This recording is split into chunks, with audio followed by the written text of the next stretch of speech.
My name is Kesha, and I am a 32-year-old woman who spends my days teaching history to high school students. For as long as I can remember, my sister Monique has looked down on me and treated me like the ultimate failure of our family. This dynamic reached a painful peak when she invited me to her incredibly expensive engagement party, but made it very clear that my husband Malik and I were not considered part of the elite guest list. When we arrived, we were not led to the beautiful ballroom, but were instead tucked away in a corner right next to the kitchen door, hidden behind a flower arrangement that was already starting to die. Monique eventually stopped by our table, and her voice was filled with a fake sense of pity as she told me she just did not want Malik and me to feel out of place around her fiancé's wealthy group of investors. She had absolutely no idea that her future husband was actually desperate to secure a meeting with my quiet husband, or that Malik was the only person in that entire building who possessed the power to completely destroy her fiancé's professional future. Before the night began in earnest, the atmosphere at the St. Regis, Atlanta was buzzing with high society energy as crystal chandeliers hung from the high ceilings, and a string quartet filled the air with soft music, while servers in formal tuxedos moved through the crowd with trays of expensive champagne. Malik and I saw none of this luxury because we were being guided by a wedding planner down a cold hallway made of linoleum where the sounds of the celebration began to fade away into the distance. The sharp smell of cleaning chemicals and cooked fish hit us as we moved further away from the party. I asked the planner where she was taking us, but the woman with the tight blonde bun and the busy clipboard did not even slow down her pace as she pushed open a heavy swinging door. She told us we had arrived, but it was not a proper room. It was a service entrance tucked away behind a large wilted pile of flowers. There, right next to the loud and busy kitchen, was a tiny table that looked incredibly sad and out of place. It was a wobbly card table covered with a simple paper napkin, and the two chairs did not even match one another. Every few moments the kitchen door would fly open, and we would be hit with a blast of heat and the loud sound of metal pots clanking together. I told her this could not be right because I was the sisters of the bride, but the planner looked at me with eyes that were flat and completely dismissive as she told me it was not a mistake. She explained that Monique had specifically requested this secluded arrangement for us, and she emphasized that word as if she were doing us a massive favor. I stood there feeling completely humiliated, but Malik remained calm as he pulled out the rickety chair for me and told me to sit down because he wanted to see how the situation would unfold.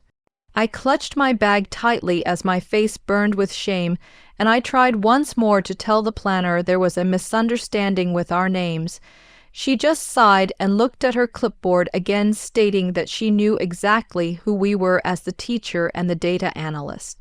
She told us the main ballroom was reserved for the fiancé's investors and important guests, which was her way of saying we were not important at all. I sat there trying to breathe through the tears of embarrassment because this was my sister's big night, and this was the place she decided I belonged. Just as I was trying to make myself as small as possible, I saw Monique walking toward us looking like a dream in a shimmering green gown that cost more than several of my paychecks. Beside her was her fiancé Trevor Hayes, who looked like a model in a perfectly tailored suit. They were not coming to fix the seating error, but were instead coming to see the damage they had caused. Monique spoke in a high-pitched voice that sounded like sugary syrup, which was the tone she always used right before she said something cruel. She asked if we had found our little spot and told us it was perfect without even waiting for us to respond. She claimed she knew we would not be comfortable in the ballroom because the environment was too intense in there. She waved a hand covered in diamonds toward the party we could not even see and talked about Trevor's guests, who were all major Silicon Valley investors and venture capital partners. She spoke about people who decided the fate of massive companies while Trevor finally looked at us. He did not even acknowledge me as his eyes swept over Malik and his simple dark suit, which was nice but did not have a famous brand name. Trevor sneered at us with pure disdain and said hello in a way that was clipped and rude before turning his back on us to check his phone as if we were no longer worth his time. Monique leaned in and whispered that she did not want us to feel awkward having to make small talk with people when we would not know what to say to them. She laughed in a way that was supposed to sound kind but felt like a physical slap, and told us we could enjoy our meal in private because it was much cozier. The condescension was so thick I felt like I was choking as she treated us like children who were not allowed at the adult table. I looked at Malik expecting him to be angry, but he just looked amused as he placed his paper napkin on his lap and smiled at me. Monique walked away feeling satisfied with herself, and then my mother Denise appeared with a stern expression. She was not there to offer comfort, but to manage me as she hissed that she hoped I was not making things difficult for the planner. She told me I needed to understand what the day was truly about, and when I pointed out that we were sitting by the kitchen, she just dismissed my concerns. She told me to be realistic because this was not a small school event, but a major milestone for the family since Monique was marrying a real chief executive officer. She explained that the party was about Monique's social standing, and she could not have a teacher and an office worker in the way. The label of office worker was so insulting it took my breath away and reminded me of how she had bragged about Trevor while calling Malik a low-level analyst during Christmas. My mother walked away and left us in silence as Malik took my hand under the table and asked if I was okay. Suddenly, the kitchen door slammed against the wall and a waiter nearly spilled a tray of dirty dishes on Malik, but my husband reacted quickly and avoided the mess. Even the staff barely noticed we were there, and I felt a flood of memories of all the times I had been pushed aside for Monique. I remembered my college graduation where my parents checked their watches the whole time and left early for one of Monique's networking events. They had always prioritized her career over mine, even refusing to help me with a home while paying off her massive credit card bills. I looked at Malik, who was calmly cleaning his sleeve, and realized he was being subjected to the same lifelong humiliation I had endured. The room grew quiet as the lights dimmed, and my father James Sr. took the stage to introduce Trevor as a titan of industry. Trevor gave a speech filled with corporate buzzwords like synergy and disruption, while explaining that his company Apex Innovations was looking for partners for a massive funding round. I glanced at Malik, who had been silent, but was now typing a long message on his phone with incredible speed. I asked him what he was doing, and he just smiled and said he was analyzing some data. He told me he had read Trevor's pitch deck because a friend in San Francisco had sent it to him, and he revealed that Trevor was desperate for investors. Malik whispered that the pitch deck was full of holes and that the man was either a fool or a fraud. As the applause rang out, I felt sick to my stomach, but Malik remained detached as if he were watching a play. Monique then approached our table carrying a plate piled with leftovers and scraps, which she set down on our wobbly table with a loud thud. She claimed the kitchen was slow and she had scraped together some food for us because she figured we were starving. I looked at the pile of half-eaten shrimp and congealed sauce, which was essentially garbage meant for unwanted guests. She told us to eat quickly because the real networking was starting, and it was best if we left afterward so we would not feel lost or uncomfortable. She was dismissing her own sister from the party, but Malik just smiled and thanked her for being so thoughtful while pushing a piece of shrimp around his plate. He told her we would stay out of the way and not miss the show, which annoyed her because she wanted us to cry. She huffed and walked away, leaving us in the shadows as the energy of the party shifted, and Trevor began trying to impress a circle of powerful men in the ballroom. From our isolated position in the darkness of the service area, We could hear the booming resonance of Trevor's voice as he commanded the attention of the elite crowd in the main ballroom. He was clearly in his element, acting as the center of gravity for a group of wealthy individuals, and laughing far too loudly in a desperate attempt to seem more influential than he truly was. I could see him through the gap in the doorway, standing with a tight cluster of older men dressed in immaculate suits that likely cost more than a year of my mortgage. These men held their drinks with a practiced ease, while their faces remained carefully neutral as they listened to his pitch. This was the exact high-stakes networking circle that Monique had been so terrified Malik and I would disrupt with our presence. Trevor was performing with every ounce of his energy, gesturing with his hands as he spoke passionately about the supposed genius behind Apex innovation. However, the atmosphere suddenly shifted when one man in the circle pulled a glowing phone from his pocket, and his forehead wrinkled in deep concentration as he read a message. Within seconds, the man standing directly next to him did the exact same thing, and then a third followed suit. It was a synchronized movement as a silent wave of digital notifications rippled through the very group Trevor was fighting so hard to impress. The polite and professional smiles that had been fixed on their faces vanished instantly and were replaced by expressions of intense worry and sharp glances directed at one another.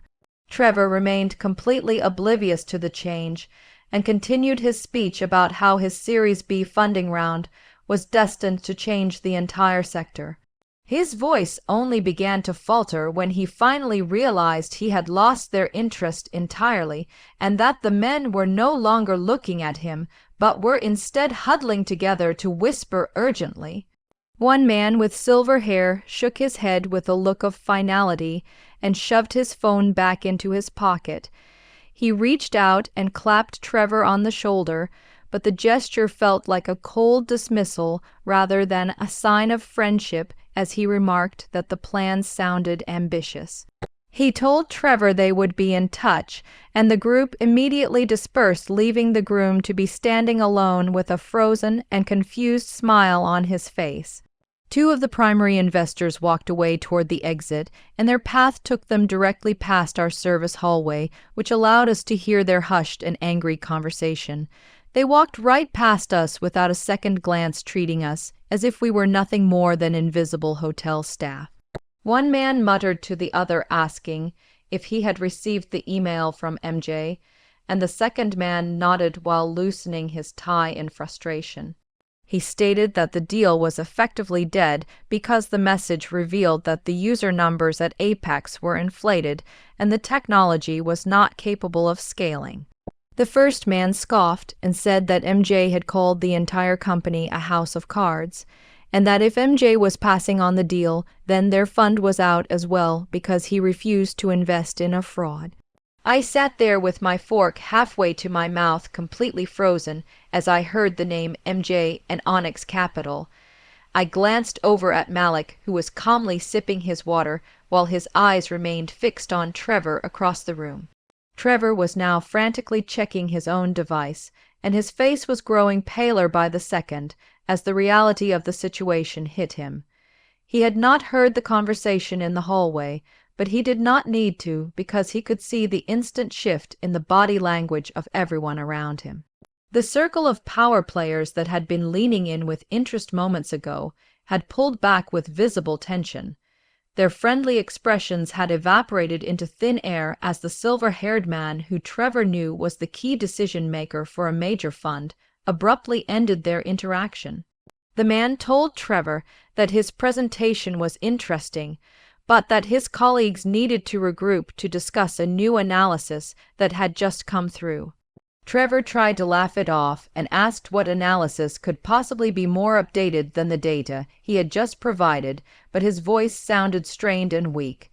The other investors would not even meet his eyes, and they were already moving toward the bar in an anxious huddle. Another man gave a final dismissal over his shoulder, and Trevor stood there frozen with his hands half outstretched, wondering what had just happened. 1 minute he was the hero of the evening, about to secure $50 million, and the next he was treated like poison. He watched them with rising panic and saw them shaking their heads as they checked their phones. When he tried to take a step toward them, the silver-haired man held up a hand to signal him to stay back. Trevor turned around in a frantic search for Monique or her father to fix the disaster, but I could see his composure shattering from my seat by the kitchen door.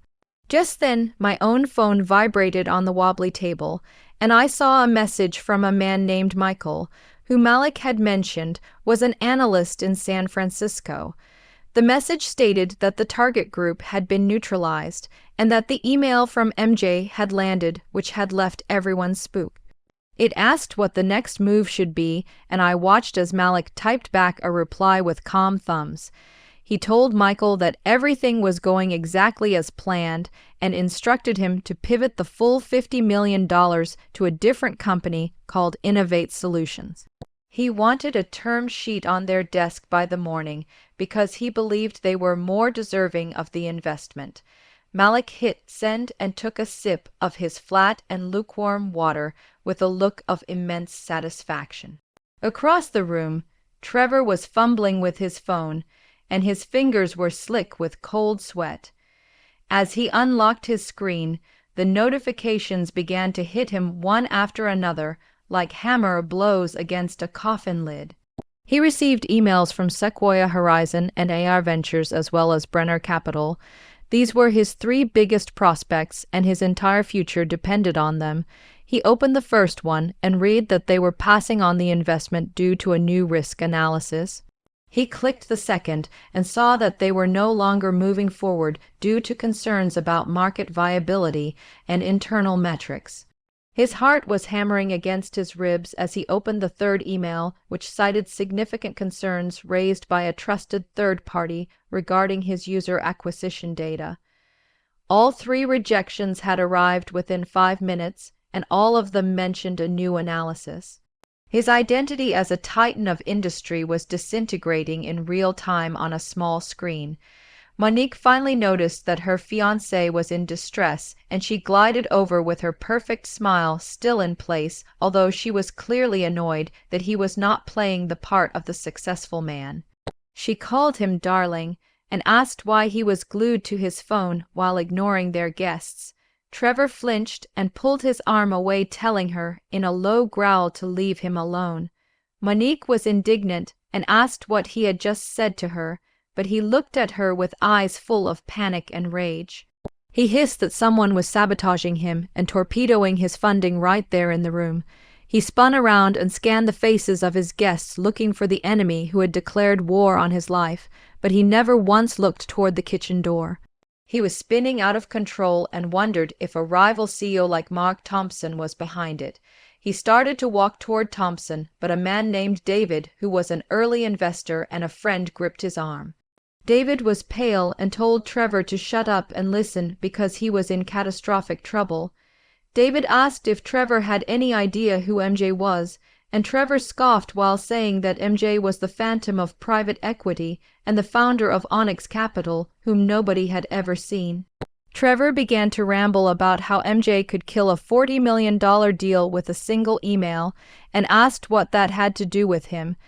David whispered that the new analysis everyone received was personally from MJ, who had just blacklisted Apex Innovation. Trevor felt the blood drain from his face and argued that MJ was not at the party because he never attended such things. David looked back into the ballroom with dawning horror and said it appeared that MJ was indeed there and that Trevor had apparently just insulted him. Trevor's blood ran cold as he asked where MJ was and if he was Thompson. He scanned the room looking for a hidden power player, but he only saw familiar faces like the congressman and the president of the Chamber of Commerce. He demanded to know what MJ looked like, but David was staring past Trevor's shoulder at a dark corner near the service entrance. David's eyes narrowed with horrified comprehension as he asked about the man sitting by the kitchen door. Trevor turned and saw nothing but the wilted flowers and the wobbly table where his sister-in-law sat. He snapped that it was just a teacher and a data analyst who were nobodies. David shook his head and asked if the man in the dark suit with no tie was a guest. Trevor focused on Malik and saw an insignificant man drinking water. He told David that it was just Malik Jefferson, who was harmless, and told him to stop wasting time. David was frozen as if he had seen a ghost and pulled his own phone from his pocket to check a secure link for the Wall Street Journal. He clicked on an article about private equity's phantom players and scrolled down to a section about the man known only as MJ. He held up the phone to show a candid photograph from a conference in Davos. The man in the photo was Malik, and there was no mistaking the calm eyes and the set of his jaw. Trevor stared at the image while his brain refused to process the reality, and he stammered that it was just a guy who looked like him. David told him to read the caption, which identified the man as the founder of Onyx Capital. David looked at his friend with pity and called him an utter idiot for not realizing that the brother-in-law was MJ. Trevor felt like the floor had dropped out from under him and kept saying it was impossible as David urged him to go fix it immediately. Trevor started walking toward the kitchen in a daze while Monique rushed after him in confusion. Her parents, Denise and James Sr., also hurried to intercept them, and they all converged on our table at the same time. Denise arrived first and shrieked at me, asking what I had done to ruin the event. Trevor did not even see her as his eyes were locked on Malik, who was now standing up as if he had been expecting the confrontation. Trevor stopped dead in front of our wobbly table, and his whole body was trembling as a bead of sweat rolled down his temple. He addressed Malik as Mr. Jefferson, and then as MJ in a hoarse and strangled whisper. He began to apologize profusely, saying he had no idea who Malik truly was. The entire ballroom went silent as even the kitchen sounds seemed to stop. My parents were frozen in total confusion as they watched their star son-in-law, bowing like a terrified schoolboy. Monique shrieked in disbelief, asking why Trevor was calling Malik a name like MJ. She pointed a finger at Malik and called him a nobody and a staffer. Malik slowly straightened up, and the easygoing man I knew was replaced by someone with a crackling authority that silenced the entire room. He ignored Monique and looked at Trevor with a cold and piercing intensity. He said he was glad they were speaking and revealed that he had read the pitch deck for Apex Innovations. Trevor flinched as Malik called his ambitious plans deeply fraudulent and explained that his team had found that the user numbers were inflated by 40%. Malik called him a liar, and Trevor looked like he was going to be sick while trying to explain himself. Malik just shook his head with disappointment and turned back to me with soft eyes and told me it was time to go home. The string quartet faltered, and every guest in the room was frozen as they watched our pathetic little table. The silence was deafening as Monique realized her perfect party had just imploded. The deafening silence that followed Malik's declaration felt heavy enough to suffocate the entire ballroom as my sister Monique stood there with a mask of horrified confusion etched onto her face. She simply could not wrap her mind around the reality that her carefully curated social world had just been detonated by the very man she had tried to hide in the shadows. She lunged forward and grabbed Trevor's arm with her diamond-nailed fingers, digging deep into his expensive suit fabric, while she hissed at him to explain what was happening. Trevor, who had been standing as still as a stone statue, finally snapped and ripped his arm away from her with such sudden violence that she stumbled backward in shock. He turned toward her, and his face was no longer pale, but a dark and furious shade of red as his eyes blazed with a mix of panic and utter hatred. He roared at her to shut up, and the sound echoed through the silent ballroom as he asked her if she had any idea what she had done to his life. Monique could only whimper in response, but Trevor continued to shout with a voice that cracked with pure hysteria as he mocked her for being too busy playing the queen of the party to notice the predator in the room. He pointed a shaking finger at Malik, who was now calmly putting his arm around my shoulder in a protective gesture. Trevor let out a high-pitched and terrifying laugh as he told the entire room that the man they had hidden by the kitchen was actually Malik Jefferson, also known as MJ, the founding partner of Onyx Capital. He explained that Malik was a man so private that he was practically a ghost, and yet he was the person every single investor in that room was deathly afraid of.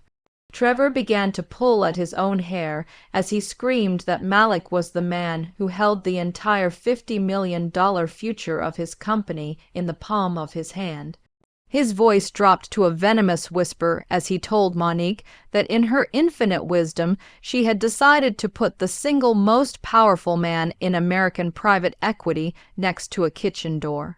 My father, James Sr., who had been standing frozen by the main stage, finally snapped into motion and stumbled forward with a face that was pale and slick with sweat as a new and horrifying realization took hold. He rushed toward Malik with his hands outstretched in a fawning and desperate gesture, while his booming voice was reduced to a reedy and nervous tremor. He stammered that they had no idea who he was and that they just thought he was something else, but he could not even bring himself to finish the sentence or say the dismissive words he had been thinking earlier.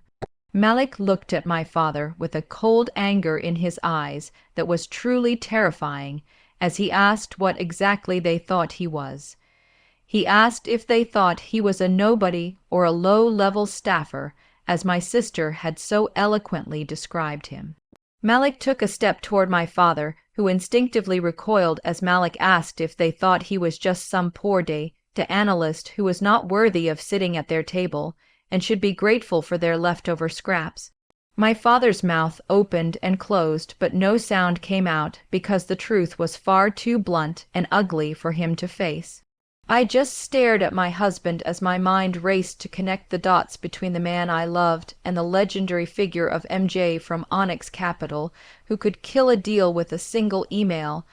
I finally found my voice and whispered to him asking if Onyx Capital was really his company. The intimidating stranger who had just destroyed Trevor Hayes vanished, and Malik turned to me with an expression that softened instantly as his eyes filled with the gentle warmth I knew so well. He took both of my hands in his and told me softly that he had never lied to me because he truly was a data analyst. He gave a small and sad smile as he explained that he analyzed the data for entire billion-dollar corporations before his firm decided whether to acquire them or let them fail. Trevor's words about the $50 million finally pierced through Monique's confusion, and her eyes widened as the color drained from her face. She looked at Trevor, who was standing like a broken statue, and she saw the look of a man who had lost everything. She knew in that instant that she had lost him and that his money and status were all gone along with her own future. Her head whipped around and her eyes landed on me with a desperate realization that if Malik had the power to ruin Trevor, he also had the power to save him. Her face crumpled into a mask of theatrical panic, and she screamed my name while lunging forward. She stumbled because her expensive gown became tangled in her heels, and she fell to her knees at my feet while grabbing the fabric of my simple dress. The entire room gasped as my perfect sister began to sob and beg for help while looking up at me with mascara running down her face. She claimed she did not know who he was and swore that it was all just a joke or teasing like we always did. I stared down at her as she practically crawled on the dirty floor by the kitchen entrance, and I felt absolutely nothing. There was no pity or sympathy, but only a cold and hard finality as I took a deliberate step back to pull my dress from her grasp. I asked her if she really called 20 years of being pushed aside, and told I was not good enough a joke. I asked if she called it teasing to be treated like the family embarrassment, and to be seated next to a kitchen as an insult. I told her the only joke was her kneeling in the same spot begging me to save her future. My sister remained a broken heap of green silk on the floor, but my mother Denise finally snapped out of her shock. Her panic was not for me but for Monique's evaporating future and the loss of the wealth she had coveted. She stumbled over to me and grabbed my arm with her fingers digging into my skin with bruising force as she hissed at me to stop being petty.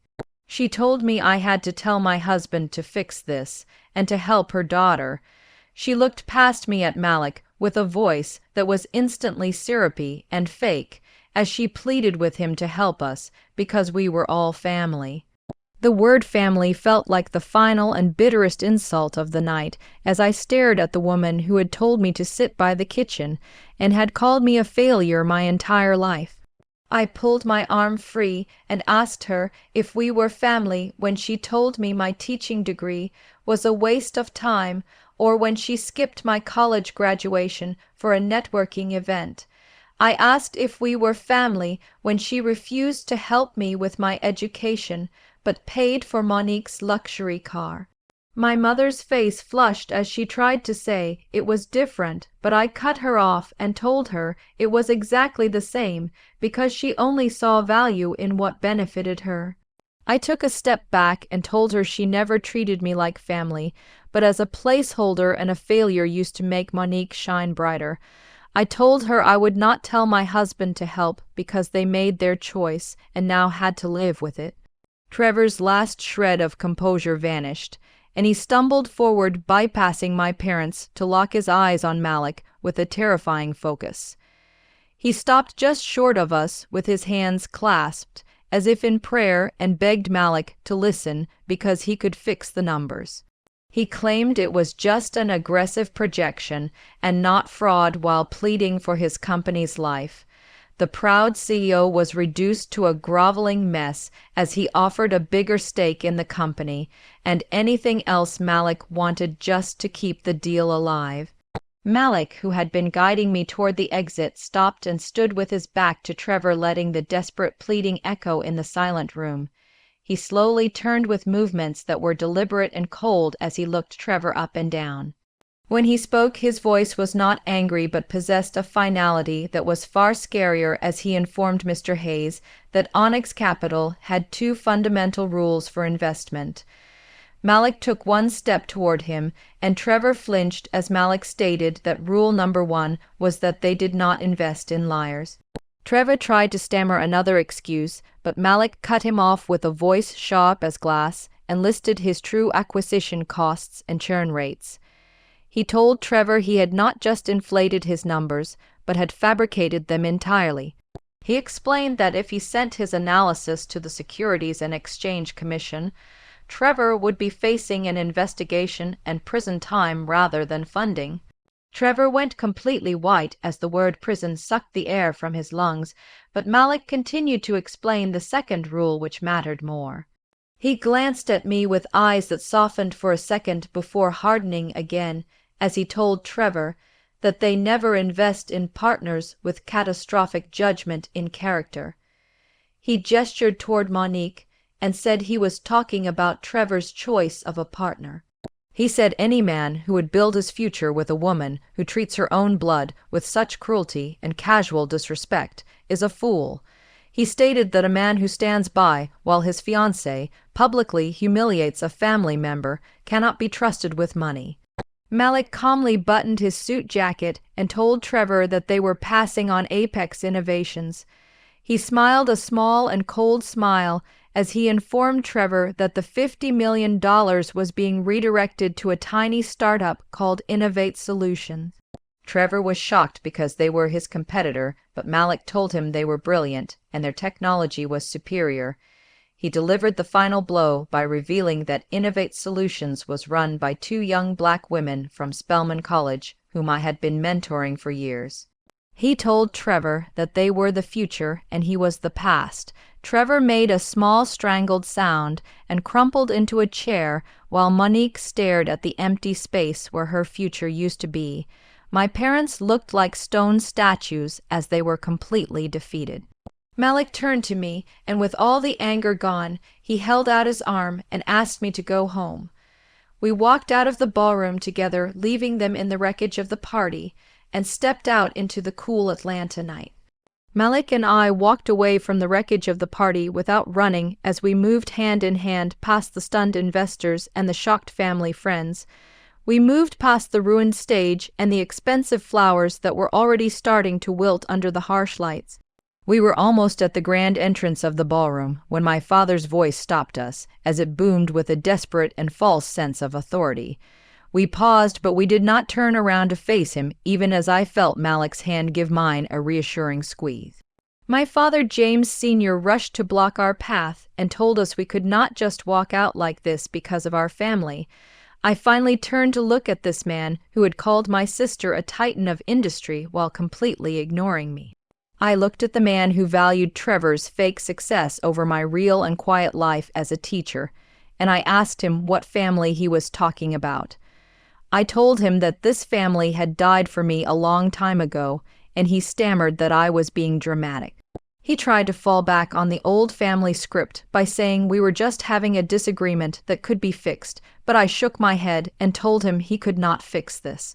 I explained that I had spent my entire life trying to be smart enough and quiet enough and invisible enough to make him proud, but he had never even seen me. I gestured back at the room where Monique was being half carried off the floor by Trevor, and where my mother was staring into space as a completely broken woman.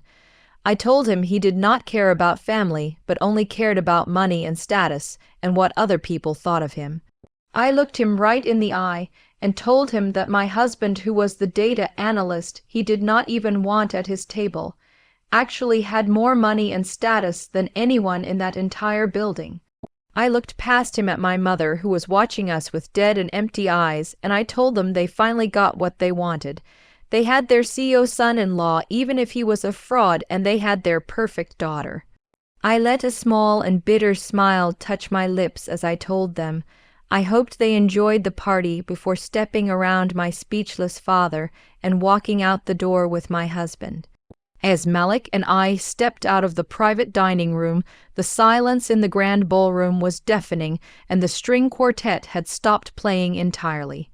Every single guest, including the partners and old family friends, stood frozen as they stared at us because they had heard every word of the shouting and the accusations of fraud. The doors to the kitchen where we had been hidden had acted like an amplifier that projected our private drama into the main event for everyone to hear. Whispers began to spread immediately like a fire catching in dry grass, and I saw the silver-haired venture capitalist mutter to his colleague. They both shook their heads and turned toward the exit without saying a single word to my parents, which prompted another group of investors to follow their lead. The networking event of the season had become a career-ending disaster in less than 10 minutes, and the party was officially over. I glanced back one last time and saw Trevor Hayes collapsed into a chair by the untouched cake with his head in his hands and his body shaking. Monique was wailing hysterically on the floor in her emerald green dress, while my mother and father stood beside her looking like hollow statues as their world shattered. They did not even notice us leaving as Malik put his arm around my waist in a warm and protective way to guide me across the floor. We walked past the stage where Trevor had given his arrogant speech and past the ice sculpture of a swan that was now melting under the hot lights. The remaining guests parted for us as we walked, and their eyes were wide with a mixture of pity and curiosity. The music started up again in a nervous and frantic tune as a desperate attempt to pretend nothing was wrong, but it was far too late. Malik and I were the only two people in that entire room who were smiling as we reached the main doors and pushed them open. We stepped out into the cool and clean night air while leaving the wreckage of my family's ambition behind us. The heavy door of the hotel clicked shut, which sealed off the sound of my sister's screaming and my mother's hysterical sobs. The silence of the grand and empty hallway was overwhelming, and I found myself trembling from the adrenaline of the last 20 minutes. Malik's arm was solid around my waist as he guided me toward the private elevator without needing to speak a single word. We rode down to the underground garage where a long and black and impossibly sleek car was waiting for us. A driver stood respectfully by the open rear door of the vehicle, which looked like a Maybach. I whispered to Malik and asked whose car it was, and he told me gently that it was ours as he helped me inside. The door closed with a heavy and soundproof thud that made the chaos of the party and my family and my past disappear instantly. It was just the two of us surrounded by soft leather and polished wood as we glided silently out of the garage and into the Atlanta night. I stared at my husband, who was the man I had married 3 years ago, and realized I was only just beginning to know him. I finally told him that he was the man they were all terrified of, and that he was MJ.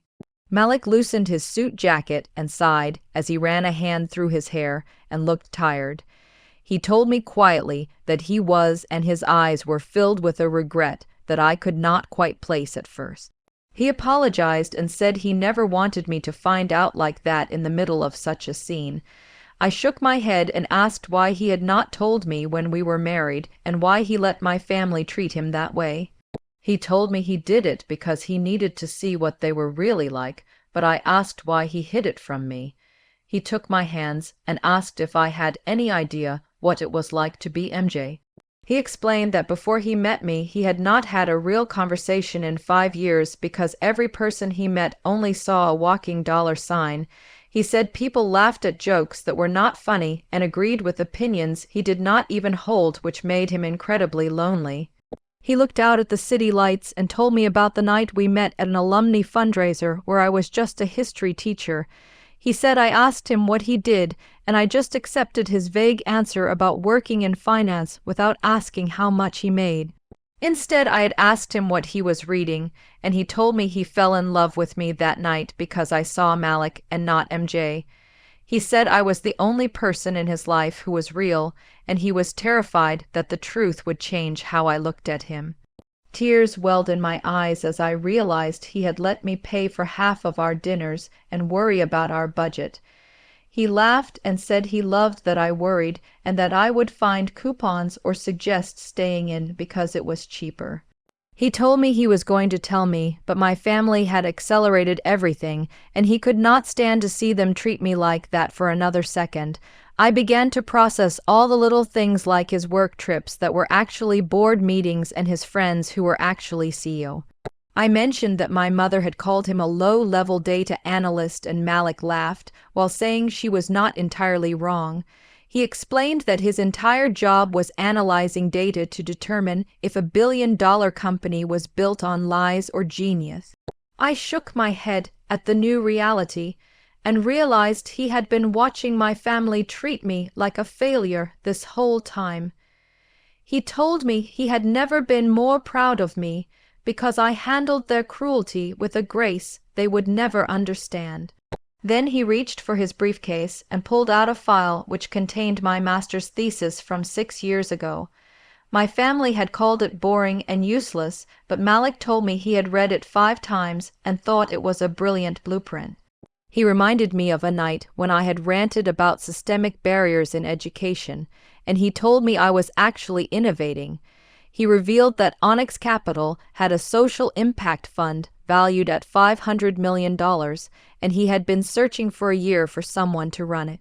He told me he did not need an MBA, but someone with my expertise and passion. He said my family saw a history teacher as a failure, but he saw my experience as a valuable asset. He asked me how I would feel about being the executive vice president of the fund, and I could not speak. All those years of feeling like a failure vanished as I realized the man I loved had actually been interviewing me. I asked if my teaching job was my experience, and he told me it was my superpower. It had been 3 days since the engagement party ended in total disaster, and I found myself sitting in our living room, which was a space I now understood to be a massive penthouse with a view of the entire Atlanta skyline. What I had always assumed was just a normal apartment for Malik was actually 3,000 square feet of expensive glass and steel construction. The furniture that I had helped choose because it was simple and tasteful turned out to be quietly priceless pieces of art. I sat wrapped in a cashmere blanket while drinking coffee from a mug that cost more than my previous sofa, and I spent the morning reading the news on my tablet. The stories were impossible to miss as the headlines from the Wall Street Journal announced that Apex Innovations had scrapped its plans for an initial public offering and was facing a formal investigation by the Securities and Exchange Commission after the funding collapse. My fingers shook as I read the details of how Trevor Hayes and his much-hyped funding round had disintegrated in a single night. The articles quoted anonymous sources who were the same investors who had fled the ballroom, and they stated that a devastating risk analysis had been sent out by Onyx Capital. The report was written by the reclusive founder known only as MJ, and it cited massive inflation of user numbers and fundamental flaws in the architecture of the technology. The authorities had already opened an investigation into the company for misleading its investors, and Trevor's house of cards had finally been blown over exactly as Malik predicted. I scrolled through the text with a twisting feeling in my stomach because I took no pleasure in the destruction but recognized it as an inevitable conclusion. When I checked the local society pages, the headlines were equally brutal as they announced that the engagement of the city's most prominent power couple had collapsed. Trevor Hayes and Monique had postponed their wedding indefinitely, and the articles were filled with thinly veiled gossip about the sudden end of their relationship. It was mentioned that Trevor had left Atlanta to deal with the volatility of his business, while Monique was described as being devastated and hiding away in our parents' home. My name and the story of the kitchen table were not mentioned in the press, but the implication was clear that the magnificent social event had ended in a spectacular and humiliating failure. Trevor was facing financial ruin and public exposure, so he had cut his losses, and my sister was left with nothing after building her entire identity on the status of her partner. While I sat on the terrace of the penthouse, my phone began to ring, and the caller identification showed that it was my mother. I had not heard from her since the night of the party, so I let the phone ring while I watched the skyline and listened to the buzzing sound against the quiet morning. It stopped for a moment and then immediately started again with a frantic energy until I finally decided to answer without saying a word. My mother's voice came through as a high-pitched wail, which was a sound of genuine and unfiltered panic that I had never heard from her before. She thanked God that I answered and told me I had to come home right away because the family was falling apart. I told her that I was already home and asked what she wanted, and she spat back with a mix of her usual venom and new hysteria.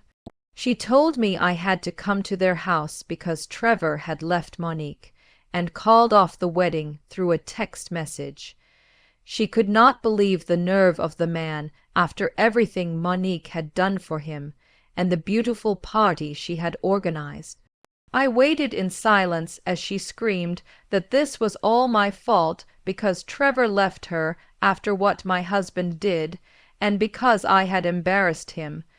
She claimed Monique had not eaten in 2 days and was locked in her room, saying her life was over and she had nothing left.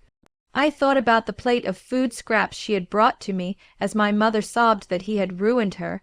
I told her calmly that Trevor did not ruin her because Trevor was a fraud who was lying to everyone and was destined to fail with or without us. My mother screamed that it did not matter because he was Monique's future, and now it was all gone. She then revealed that the situation was even worse because my father's business partners were pulling out after seeing the drama at the party. 2 of his biggest clients had canceled their contracts because they refused to be in business with someone who showed such bad judgment. She cried that my father was going to lose the business he spent 30 years building, and that they were going to lose their house and everything they own. Her voice became a venomous accusation as she asked if this was what I wanted, and if I had come to the party specifically to destroy them. I thought about the wobbly table and the paper napkin and the noise of the kitchen door while she accused me of setting them up. I told her in a voice that was so cold and calm that it stopped her sobbing that I was not the one destroying the family. I told her that she and my father and Monique had done this to themselves because they spent my entire life worshipping status and money. They did not care that Trevor was an arrogant fraud as long as he was a chief executive officer, and they had bet their entire future on him. My mother was shocked and whispered to ask how I dared to speak to her that way, but I continued to tell her that they bet on a con artist and lost. I explained that in the process of chasing status, they had insulted and humiliated the one person in the room who actually had the power to save them. They had bet against Malik, and they had bet against me, and now they were facing the consequences.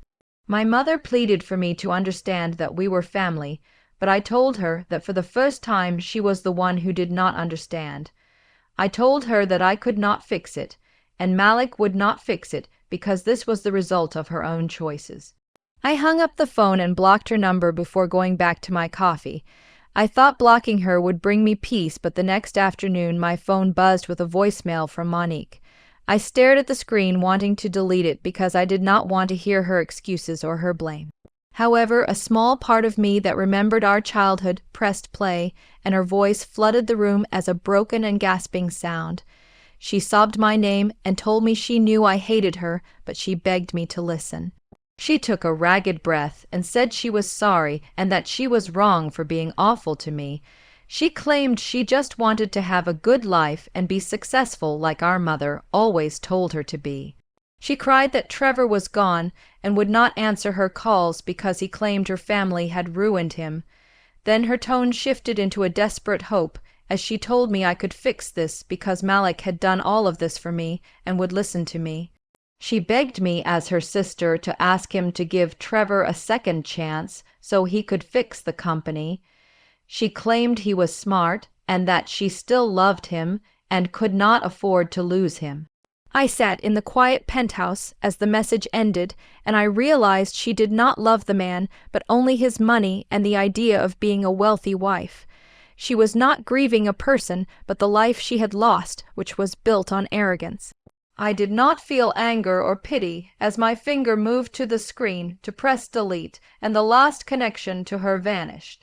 6 months passed, and my life was rebuilt into something I never could have imagined as I stood at the head of a marble table in a boardroom on the 50th floor of the Onyx Capitol building. I was no longer the failure history teacher, but the executive vice president of the Onyx Social Impact Fund. The room was filled with important leaders who were all looking at me with respect, and I felt a deep confidence that I had never known before. The woman who had been hidden by the kitchen door was gone, and I was now a woman who commanded the room. I started my presentation by welcoming everyone and announcing the fund's flagship initiative, which was a $100 million commitment called the Onyx Legacy Grant.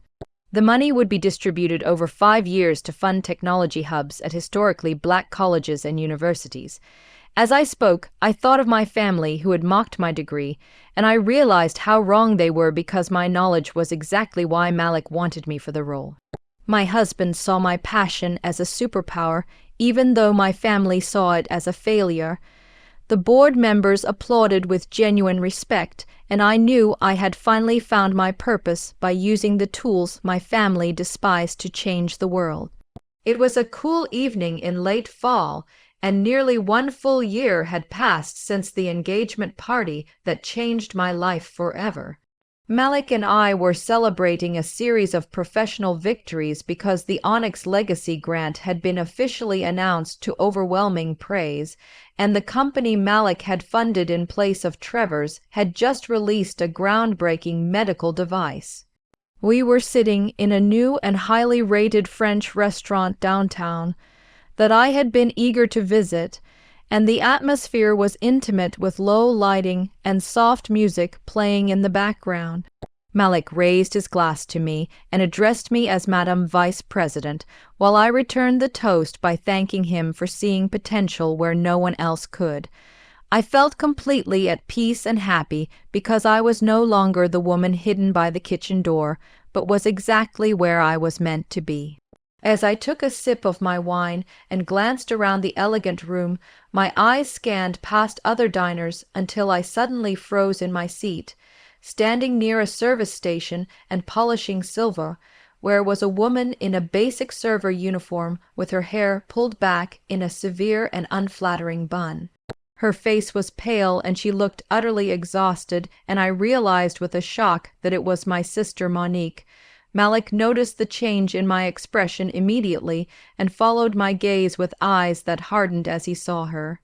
It was the ultimate bitter irony that the woman who had sneered at us for being nobodies and exiled her own sister to the kitchen was now clearing dirty plates and refilling water glasses for a living.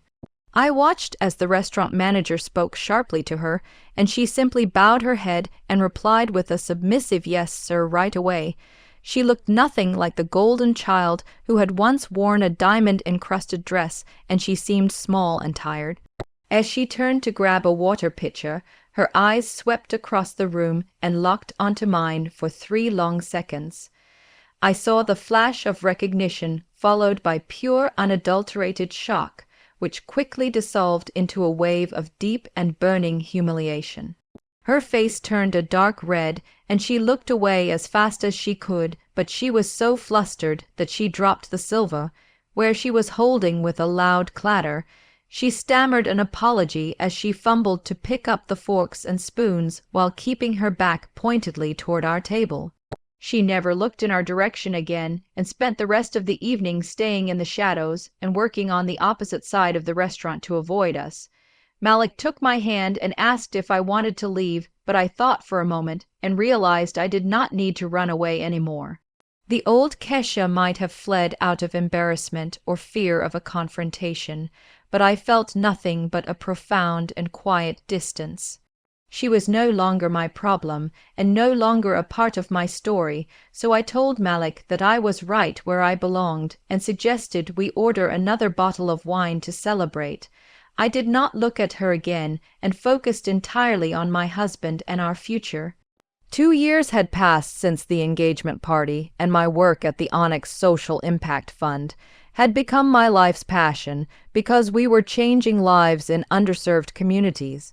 I had not seen my parents since that night because after the collapse of their finances and Monique's departure, they had vanished from social circles. They had sold their large house and moved to a small condo on the other side of the city, and I had never received or expected an apology from them. Then one afternoon, my assistant buzzed my intercom with a hesitant voice to tell me that I had visitors who claimed to be my parents but did not have an appointment. I leaned back in my chair and looked out the floor-to-ceiling window at the Atlanta skyline while I prepared myself for the meeting. I told her to send them in, and I stood up to greet them on equal footing while keeping my back to the door as they entered. I heard their hesitant and slow footsteps, which did not sound like the confident people I remembered from my childhood. When I finally turned, I saw 2 strangers who looked like ghosts of their former selves. My father James Sr. was no longer the imposing man who filled every room, but was now thin and slumped with his shoulders drooping in a way I had never seen. He wore a simple and slightly frayed shirt and slacks that were far too large for his new smaller frame. My mother Denise was unrecognizable because her perfectly styled hair was now completely gray, and her designer clothes were replaced by a simple department store dress. They both looked old and tired and utterly defeated as they stood in the middle of my modern office, appearing intimidated by the very symbols of success they had once worshipped. My father was the first to speak with a rough and unfamiliar voice as he commented that my office was very impressive. The silence that followed was heavy, and I did not offer them a seat or help them with small talk, as I simply waited for them to explain their presence. He cleared his throat and finally admitted that they were there to apologize because they were so very wrong about everything. My mother just stared at the floor with her shoulders shaking silently as my father explained that losing everything had opened their eyes. He told me the business was gone because the investors pulled out and the bank called their loans and they had lost their house.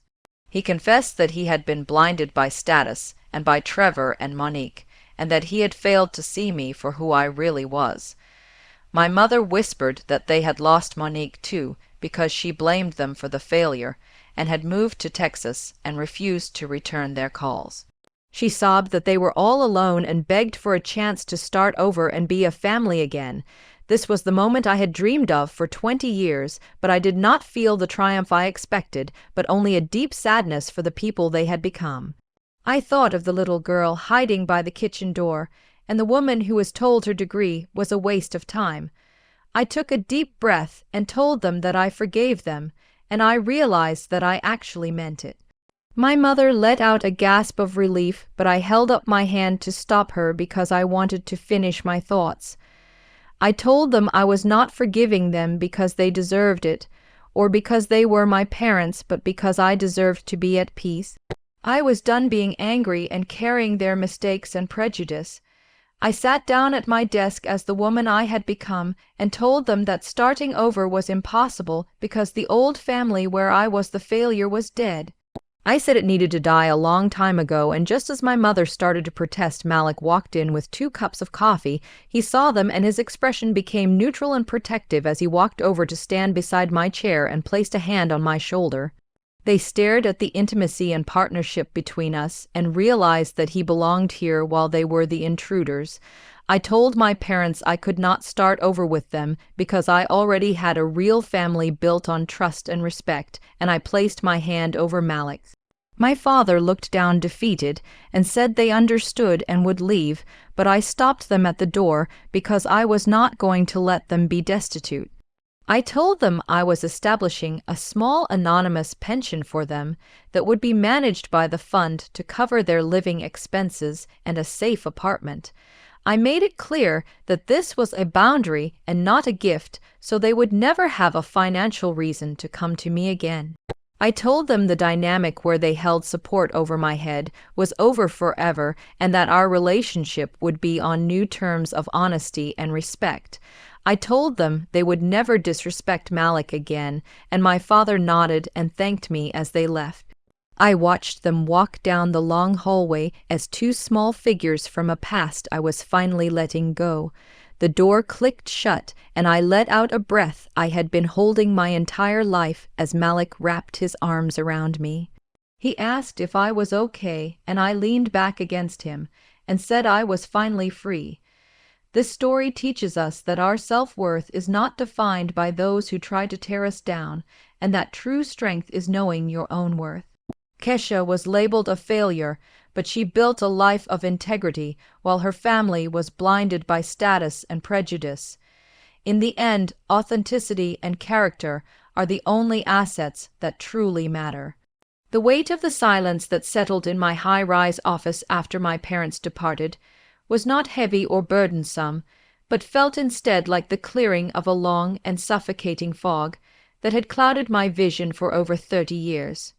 I stood there staring at the closed door and realized that the tiny girl who used to hide in her room and cry because she was not the favorite had finally been given the closure she deserved.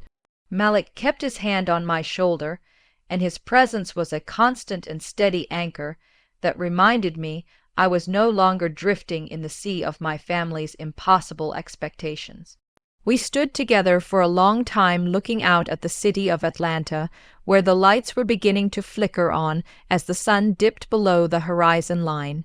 I thought about the sheer irony of my life, because for decades I was told that my passion for the past was a waste of time, and that my desire to teach history was a sign of a lack of ambition. My mother Denise had often said that those who cannot do teach, and my sister Monique had laughed at the idea of spending a career talking about people who were already dead. Yet it was that very training in historical analysis and my ability to see the patterns of human behavior that allowed me to excel in my new role at Onyx Capital. Malik had seen what they could not, which was that a billion-dollar fund without a moral compass or a sense of historical context is just a machine waiting to break. I realized then that my family's obsession with the immediate future and the next big deal was their ultimate undoing because they never looked back to see the wreckage they were leaving behind. They had built their entire lives on a foundation of sand and vanity, while I had spent mine studying the foundations of societies and the consequences of systemic failure.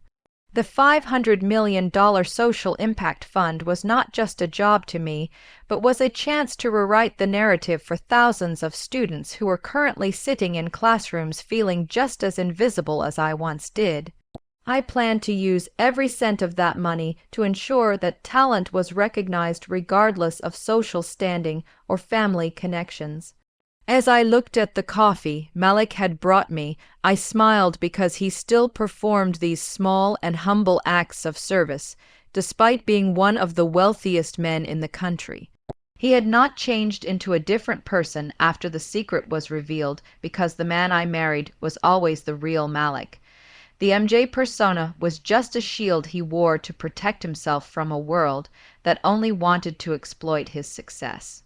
I realized that we were both survivors of our own environments because he had survived the cutthroat world of private equity, and I had survived the emotional warfare of my childhood home. Our partnership was powerful because it was built on the truth of who we were when no one was watching. I thought back to the engagement party at the St. Regis and how the smell of steamed fish and industrial cleaner in that service hallway had felt like the end of the world. Now I understood it was actually the beginning of my freedom, because the humiliation was so absolute that it snapped the last threads of my loyalty to people who did not love me. If Monique had been even slightly kind, or if my parents had shown even a shred of respect, we might have stayed in that cycle of abuse for another 10 years. Their cruelty was a gift because it was too large to ignore and too painful to forgive without a total transformation of our relationship. I felt a surge of gratitude for the wobbly card table and the paper napkins because they were the catalysts for my rebirth. My life was now a testament to the fact that you cannot hide brilliance forever, and that eventually the truth will find its way into the light. I decided right then that I would never again allow anyone to make me feel small or insignificant because I had the power of my own history behind me. I was the daughter of James and Denise, but I was also the architect of a new legacy that would outshine anything they had ever dreamed of. The Onyx Legacy Grant was just the first step in a long journey of proving that the marginalized and the underestimated are the ones who truly hold the keys to the future. I turned away from the window and looked at Malik, and I told him that I was ready to go home because our real life was waiting for us. We walked out of the office together, and the staff we passed offered nods of genuine respect, not because they were afraid of us, but because they believed in the mission we were leading. The elevator ride down was quiet and peaceful, and as we stepped out into the night air, I felt the cool breeze against my face and knew that the shadows of the past had finally been left behind for good. My journey from the kitchen door to the boardroom was complete, and I was finally the author of my own story. The long walk from the grand doors of the hotel toward our waiting car was the first time in my 32 years that I truly felt the weight of my family's expectations slide off my shoulders and shatter on the cold pavement behind me.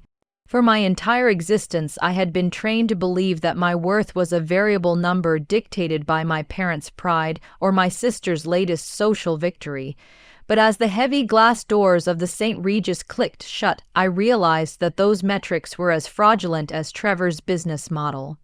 I settled into the deep leather seat of the Maybach and watched the neon lights of Atlanta blur into long streaks of color as we glided away from the wreckage of the engagement party and the remains of my former life. Malik sat beside me, and the silence between us was thick with the unsaid truths of 3 years of marriage and a lifetime of hidden identities, but it was not a heavy silence.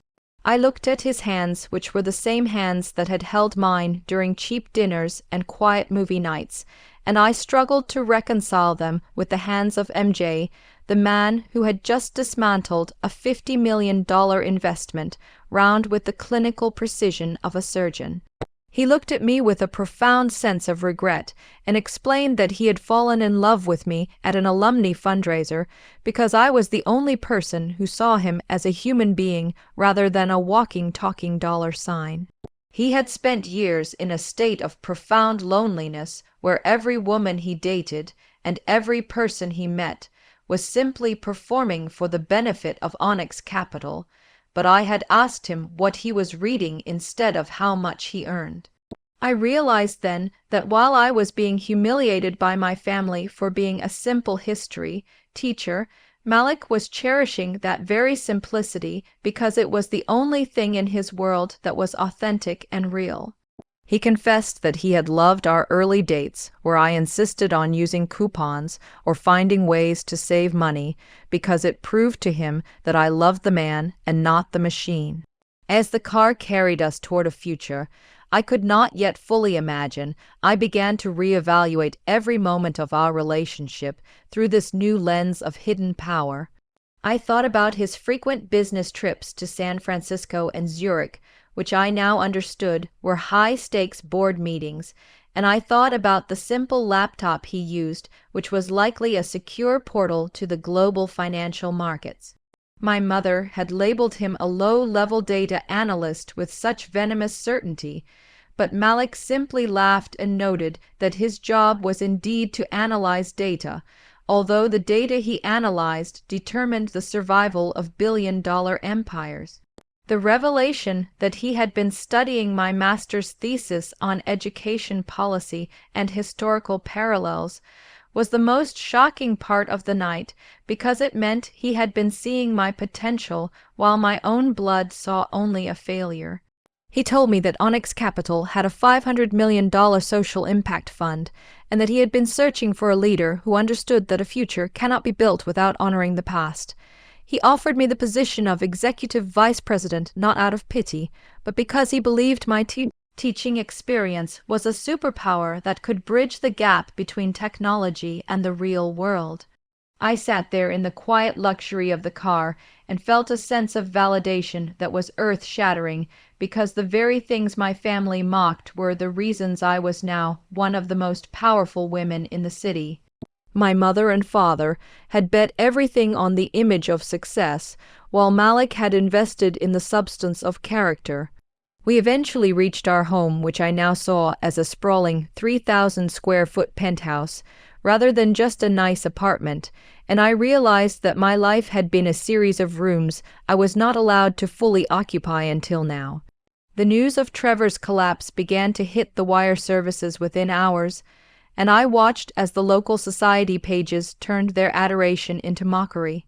Trevor had fled the city to escape the SEC investigation and the public shame of his fraud, while Monique was left to rot in the ruins of her own making. My mother called me in a state of total hysteria, screaming that Trevor had dumped Monique via a text message and that my father was going to lose his business because his partners had seen his catastrophic lack of judgment. She tried to blame me for their destruction, but I told her with a cold finality that they had destroyed themselves by worshipping a con artist and betting against their own family. I realized that the woman who had been seated behind a dying flower arrangement was gone, and in her place was a woman who could command a boardroom and change the lives of thousands of students. Monique sent me a broken voicemail begging me to save Trevor and her future, but I heard only the sound of a woman who loved a bank account rather than a man. I deleted the message, and with it the last shred of my need for her approval. 6 months later, I stood at the head of a marble table in the Onyx building and announced a $100 million grant for historically black colleges and universities, while the most powerful people in education applauded my vision. I was finally free of the small and petty world my parents had built, and I was finally living the life I was always meant to have. The final irony came a year later when I saw Monique working as a server in a restaurant and realized that the seating arrangement had finally been reversed for good. She was the one in the shadows now, and I was the one in the light. I forgave my parents not because they deserved it, but because I refused to carry their weight into my bright and beautiful future. My teaching degree was never a waste of time. It was the key that unlocked a world they could never enter. Malik held me as we looked out at the city, and I knew that the data analyst and the history teacher were the true titans of industry because we were the only ones who were real. The aftermath of that singular evening at the St. Regis Atlanta continued to ripple through my life like a powerful tide that washed away the old foundations and left behind a landscape that was entirely new and vastly more beautiful. I spent the weeks following the party acclimating to a reality that felt like a dream where my husband was not just a dedicated professional, but a visionary leader of one of the most influential private equity firms in the world.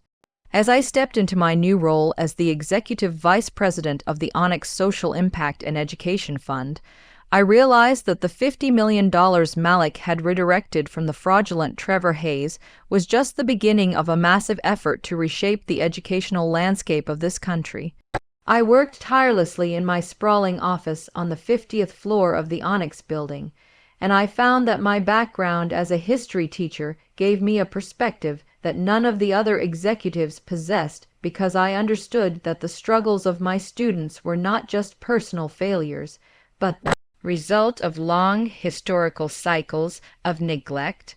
I looked out over the Atlanta skyline every morning and remembered the wobbly card table and the paper napkin that my sister had deemed appropriate for me, and I felt a surge of energy knowing that I was now in a position to ensure that no other bright young mind would be hidden behind a kitchen door. The news of Apex Innovations continued to dominate the financial headlines as the Securities and Exchange Commission deepened its investigation into Trevor's lies, and the once proud CEO became a pariah in the very circles he had tried so desperately to impress. My father and mother were forced to face the harsh reality of their own poor judgment as their business empire collapsed under the weight of lost contracts and a ruined reputation in the city. They had spent their entire lives building a house made of glass, and it had shattered into a million sharp pieces the moment Malik sent that final email. I received word through mutual acquaintances that my sister Monique had fled to Texas in a state of deep shame, but her presence in my life had effectively vanished the moment I deleted her desperate and manipulative voicemail. I focused all of my passion on the Onyx Legacy Grant, which I designed to be a $100 million commitment to historically Black colleges and universities, because I wanted to fund the next generation of innovators who would lead with integrity rather than arrogance. I remember the day we officially launched the initiative, and I stood before a room full of university presidents and community leaders, and I felt a sense of belonging that I had never experienced in my own family home. I spoke about the power of history to inform the future, and I saw the recognition in their eyes as they realized that this was not just a corporate donation, but a heartfelt mission led by someone who had been in the trenches of the education system. Malik watched me from the back of the room with a look of such profound pride that it made my heart ache, and I realized that he had been my greatest champion long before the world knew his name. We continued to build our life together in our penthouse, which no longer felt like a secret, but like a sanctuary where we could be our authentic selves without the pressure of performance. I realized that the true revenge was not the destruction of my sister's engagement, but the construction of a life that was so full of purpose and love that her petty insults could no longer reach me. My parents' eventual visit to my office was a moment of profound realization because seeing them so broken and defeated made me understand that their power over me had always been an illusion. I chose to forgive them and provide for their basic needs, not because I wanted to be a martyr, but because I wanted to be free of the anger that had defined my youth. I established a boundary that would protect my peace and my marriage while ensuring that they would never be destitute because I refused to become the cruel person they had tried to make me believe I was. As I sat with Malik on our terrace nearly 2 years after that fateful night, I looked at the city below, and I knew that every struggle I had endured was a preparation for the woman I had become. The data analyst and the history teacher had built a legacy that was real and lasting, and we had done it by remaining true to our values in a world that often prizes status over soul. I was no longer the girl who was pushed aside, but the woman who led with grace, and I knew that the future was ours to shape with every decision we made. The sounds of the kitchen door had been replaced by the quiet confidence of a leader, and I was finally at home in my own skin. The final resolution of my journey from the shadows of a service entrance to the pinnacle of professional and personal fulfillment was not marked by a single loud event, but by the quiet and steady accumulation of days lived with absolute truth and unwavering integrity. Standing on the terrace of the penthouse 2 years after the engagement party, I looked out over the sprawling landscape of Atlanta and marveled at how the architecture of my life had been completely redesigned by the events of that one fateful evening. My work as the executive vice president of the Onyx Social Impact and Education Fund had blossomed into a movement that was touching thousands of lives through the Onyx Legacy Grant, which remained a $100 million commitment to historically Black colleges and universities. We were not just writing checks, but were building technology hubs and digital archives that ensured the history of our people would never be erased or forgotten, just as I had refused to let my own history be rewritten by the whims of my family. I thought of the young founders at Innovate Solutions whose medical breakthrough had recently saved lives, and I felt a deep satisfaction knowing that Malik's decision to pivot $50 million away from Trevor's fraud had seeded a garden of genuine progress. Trevor Hayes had become a ghost in the business world after the Securities and Exchange Commission investigation stripped him of his status and exposed the 40% inflation of his user metrics, leaving him with nothing but the ruins of a reputation built on lies. My sister Monique had faced a similar fate as she moved to Texas to escape the humiliation of her failed engagement and her own descent into the very anonymity she had feared her entire life. I remembered seeing her clearing plates in a restaurant and realized that the universe has a way of balancing the scales for those who use status as a weapon against their own blood. My parents, James Sr. and Denise, were now living in a small apartment funded by an anonymous pension I had established to ensure they would never be destitute despite the total collapse of my father's business.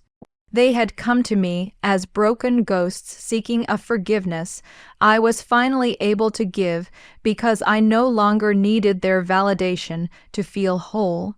I had set a firm boundary that replaced their emotional manipulation with a requirement for honesty and respect, ensuring that they would never again have the power to make me feel insignificant.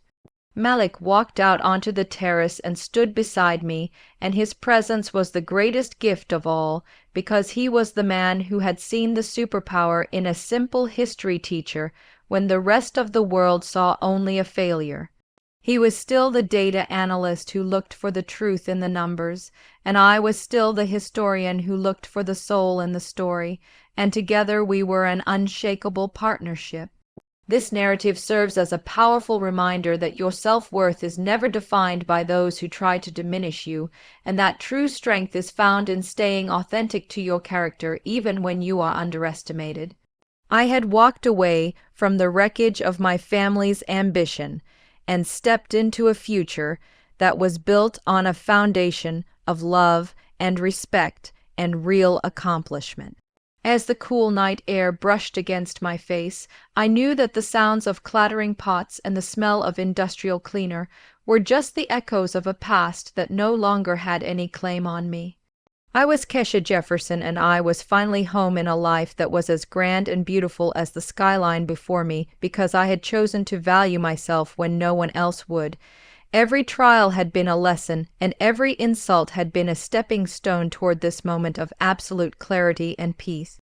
We had proven that character is the only asset that truly matters in the end, and as I leaned against my husband, I was ready for whatever the next chapter of our history would bring. Outro, this story is not just about revenge, it is about truth, pain, and rising stronger than before. If this hit your heart, then you know what to do. Like the video, drop your thoughts in the comments, and subscribe for more real stories that burn like fire. Until next time, stay sharp, stay loud, stay rebel.